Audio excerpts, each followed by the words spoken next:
अहिले चाहिँ म भर्खरै उठेर चाहिँ यहाँनिर आगो बाल्दैछु रक्सीको लागि हो यो चाहिँ। तर आगै बाल्न सक्दिनँ के भएको कति पेट्रोल लगाइसकेँ झल्ल बल्छ अनि फेरि मरिजान्छ। यस्तोहरू पनि कति लगाइसकेँ के बल्दै मान्दैन। तपाईँहरूलाई चाहिँ कतिको सजिलो लाग्छ आगो बाल्नु? मलाई चाहिँ एकदम गाह्रो लाग्छ है। अब बल्छ कि बल्दैन हेरौँ। बल्नु पर्ने चाहिँ हो। बर्खा मासको समय दाउरा पनि चिसो चिसै छ नि त, त्यही भएर पनि होला कि छ्या भएन के भएन। यहाँ चाहिँ भर्खर छोरी चाहिँ उठेर खाजा खाएर पानी खाँदैछ है। यहाँ चाहिँ यो नि हाम्रो खाजा छ। यो चाहिँ बहिनीले बनाउनु भएको बिहान बिहान। यो 2 गिलासको चाहिँ बहिनी र मेरो हो। हाम्रो भुसेन चाहिँ यस्तोहरू खानुहुन्न नि त, त्यही भएर खाइदिउँ ल। कति कालो निस्क्यो।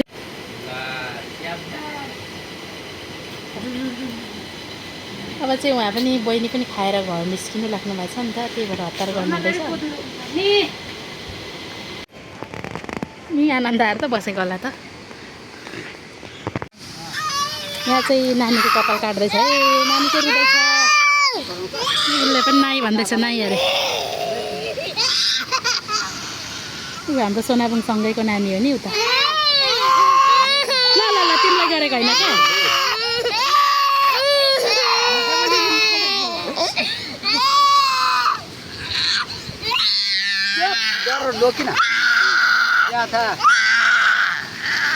मेनखाप कान्छा मेनखाप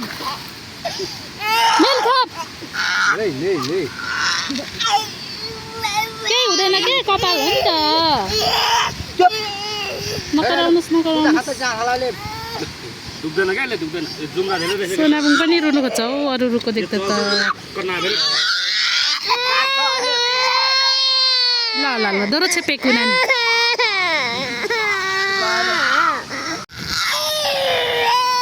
नरुवा कञ्चन नरुवा ओकु छैन, खाप्याङ रहेछ।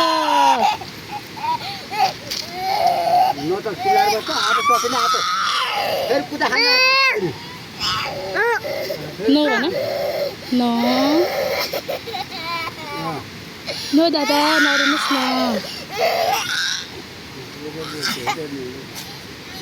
बिचरा सुँगुर चाहिँ छोडेको छैन।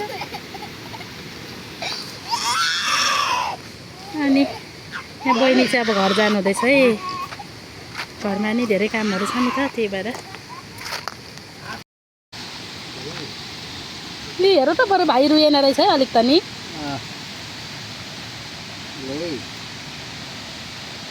सबै कपाल मुखभरि पर्छ नि। उमेश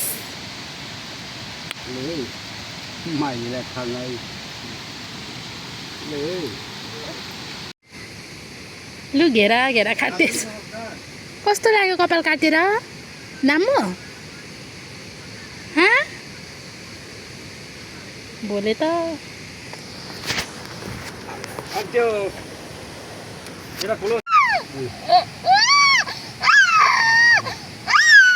कपाल काटेको पो त भाइको। सानो लुनु हुँदैन, नलुनु नलुनु।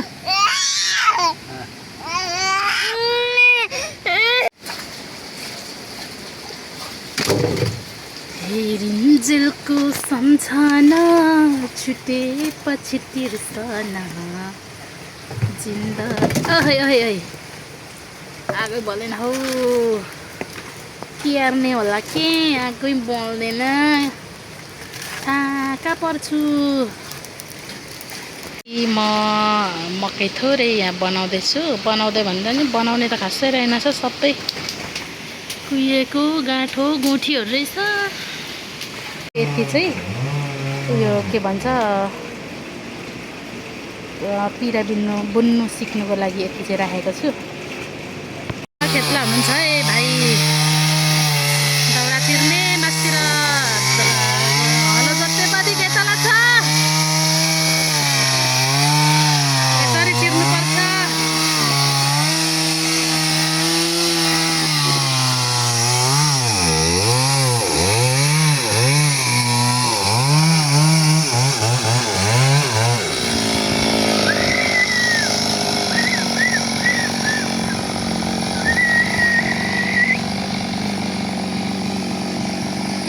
यतातिर चाहिँ भाइ हलो जोत्नुहुँदैछ, त्यो चाहिँ एकछिनमा देखाउँछु है।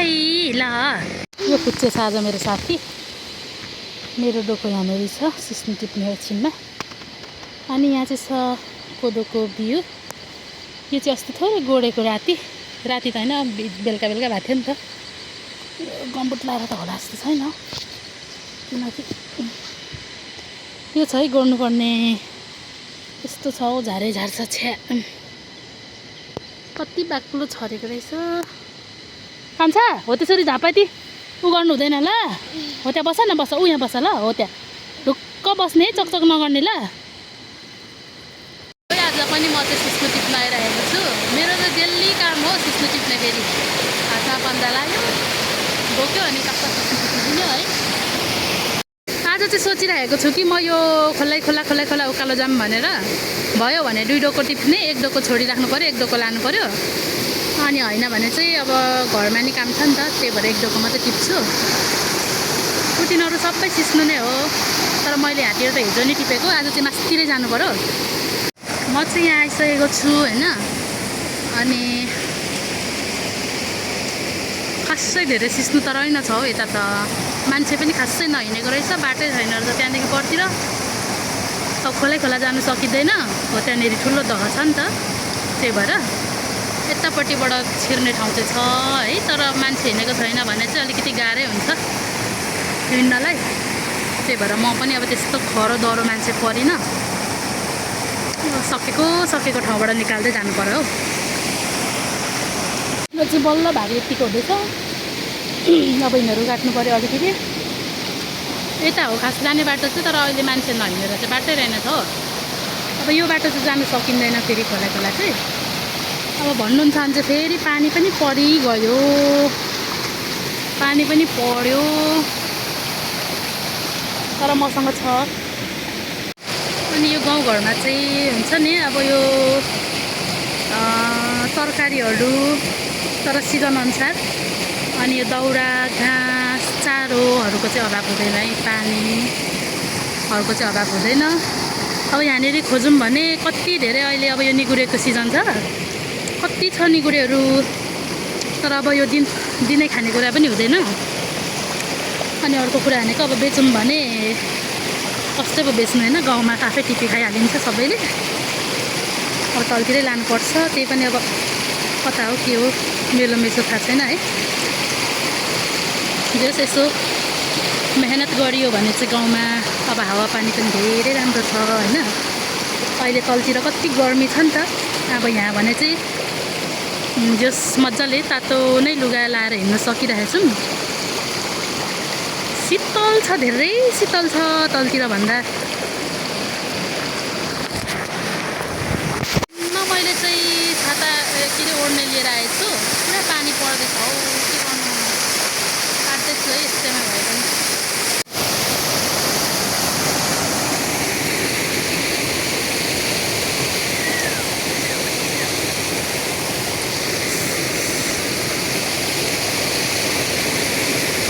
अनि यहाँ चाहिँ यो के भन्छ यसलाई, सिमसाग पनि छ। म चाहिँ थोरै टिपेर लानु पऱ्यो भरे सुँगुरको मासुसँग हालेर खानलाई हो। मैले अलिकति सब्जी पनि टिपेँ बेलुकाको लागि। यो चाहिँ यति छ है, यो चाहिँ सुँगुरको मासुमा हाली खानु मिठो लाग्छ मलाई, त्यही भएर ल है। मैले चाहिँ यो सब्जी लिएर आएर नुहाइधुवाइ गरिसकेँ। अब मेरो काम छ जाँड पकाउने, रक्सी उतारिसक्नु भएको रहेछ, पानी परिरहेछ रिसै उठ्दो गरी।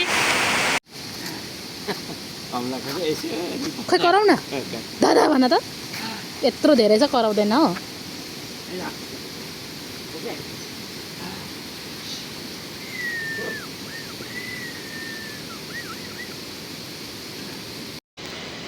सोनाबुङले सब्जी केलाएर हैरान गर्दैछ हो।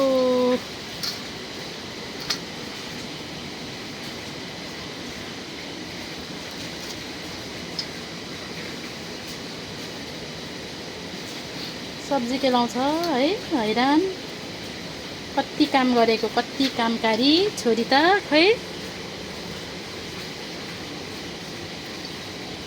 ल है मेरो कोदोको जाँड चाहिँ यस्तो भएको छ है। के तोङमा बन्छ त यस्तो कि रक्सी पार्नुपर्ने हो।